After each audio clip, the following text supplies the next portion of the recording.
This is an analysis of the way that Akihabara has become a Flanderization of itself, as educated by culture from a view distance of 10,000 kilometers. Anime does little to report on the period of time before Akihabara became associated with what would be known as moe culture. Originally, it was thought of as an electronics district, and it's sort of taken for granted by most that it doesn't seem odd for a place known for electronics to become known for products which are primarily sold via digital mediums. Yet anime has shown no interest in portraying the actual transition that happened in this place's reputation. How sudden was this transition, and how much did it really change about the area? The closest we come to understanding this in anime is when Steins proposes a vision of Akiba without moe culture, assumably based around information about how the area used to look. If there is any documentation of this transition that exists outside of the animated medium, it isn't the kind of thing that anyone's cared to translate into English. The deeper one gets into trying to understand anime culture, the more likely they are to seek closer information sources than anime, and to try and learn Japanese and possibly even move to Japan to learn about and participate in this culture directly.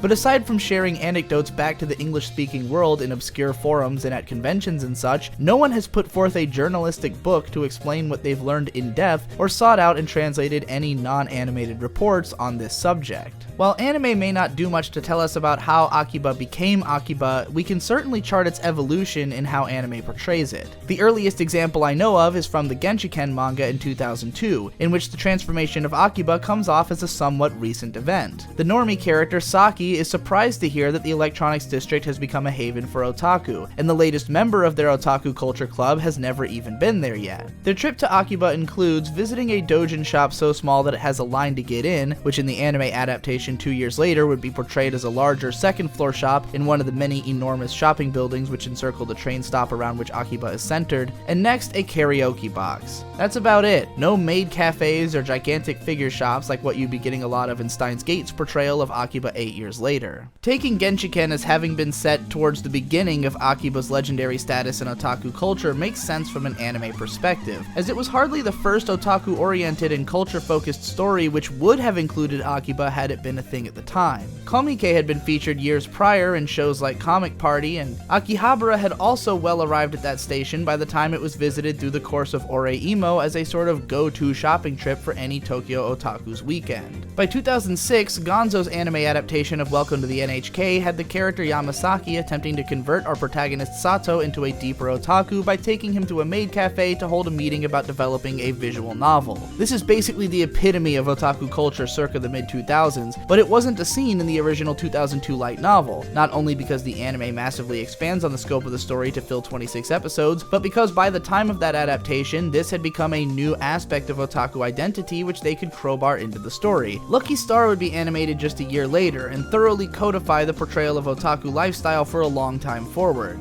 Things weren't so different between Genshiken and Lucky Star that it felt like any kind of upending of what came before, but when you consider the amount of time between the shows, it makes every new thing that Lucky Star adds to the narrative of this lifestyle seem like it might be a legitimately recent addition. While the Genshiken anime and manga had both come to the States before Lucky Star went to air, they did so at a time when otaku culture wasn't being pursued by a Western market that primarily consumed it via DVDs and English dubs. Instead, they were catching on to faster and faster fan subs and the hype cycle surrounding new anime seasons, which has come to define the way that modern fans interact with the medium. Genshiken was not a new, sexy seasonal show at a time when that was becoming important, but Lucky Star was. And if you got indoctrinated into the cult of the otaku, either via sites like Danny Chu and Sankaku Complex which were peddling it, or some obscure forum like Mega Tokyo where every fansub show was getting discussed, and were really hard up on the Japanese fandom's mythos, then you might have had a chance of going back and reading or watching Genshiken, possibly only after its sequels went to air and continued to modernize the story's presentation into something better reflective of what its new peers were doing.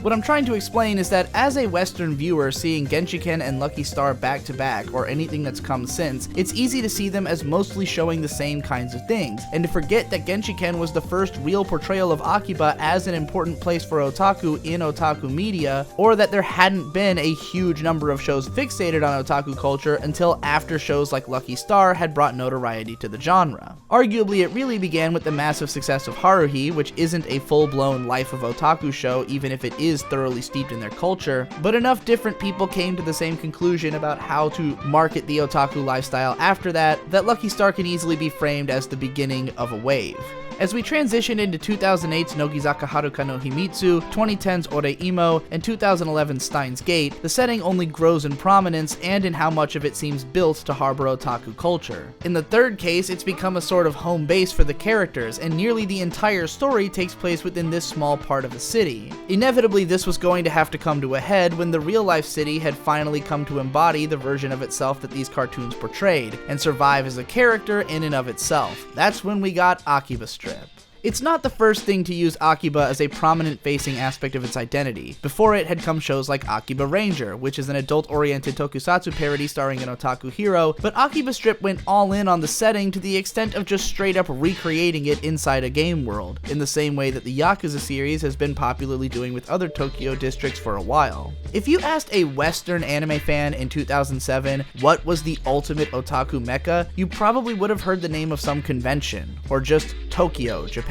unless they were some kind of hardcore fan who was actually watching shows like Genshiken and Lucky Star in 2007. If you ask a Western fan now where is otaku mecca, they have to be pretty goddamn casual to tell you something like Anime Expo over Akihabara. akiba'strip is all over Steam and GameStop if you play a Sony console. Oreimo was a hit, Steins Gate was an even bigger hit, No Game No Life talked about it, and if you're going a little off the beaten path into otaku media, you're ending up there. Earlier this year, I was a guest at the Rochester anime convention Toricon, unwittingly affording me the opportunity to eat at the guest dinner the night before, across from Trigger's crew on one side, and popular presenter Charles Dunbar, fresh back from a pilgrimage to Japan, on the other, advising me that if I ever took a trip there, I should only window shop and look at the sights in Akiba, but spend all my money at the big anime shops in other wards, because at this point, Akihabara is an overpriced tourist trap. Everyone in the world knows that this is the #1 place to find otaku merchandise, and the town has gone out of its way to turn itself into a bizarro cartoon land full of hired cosplayers and random idol shows and cafes, so that the experience of just going there is memorable enough to blow a small town anime fan's mind. It's all for the spectacle though. If you sincerely just want to purchase anime goods, you do that online, or you just fly to the Philippines and find decades of anime figures at less than half of what you'd pay for them in Akiba. If you're hardcore enough not to relate to the broad swath of anime fandom which would allow them to push ReZero literally everywhere in the streets, and the mechanism that allows a game like Fate Grand Order to perpetuate itself, you have no real business there. However, if you're just proud of otaku culture for coming so far that it can even get a foothold in this level of commercialization, and how that can normalize the field of the more interesting shit you're into into having a chance in the future, well, you're a bit more hopeful than I am about the prospect of relying on broadness even in concept. But that's for another time. Akihabara will probably remain a big business reference for a good 5 to 10 years, but I suspect that as it becomes further Flanderized, the hardcore community will move into a new home and set up the next big thing that'll be born, live, and die in the natural process of artistic, locational industry. But that's just how it looks to me, as educated by culture from 10,000 kilometers away. Thankfully, businesses like mine aren't tied to the ground at our feet, but to how much anyone gives a shit. So if you do so, see my Patreon link and all that other great stuff. Thanks again for watching, I'll see you in the next one.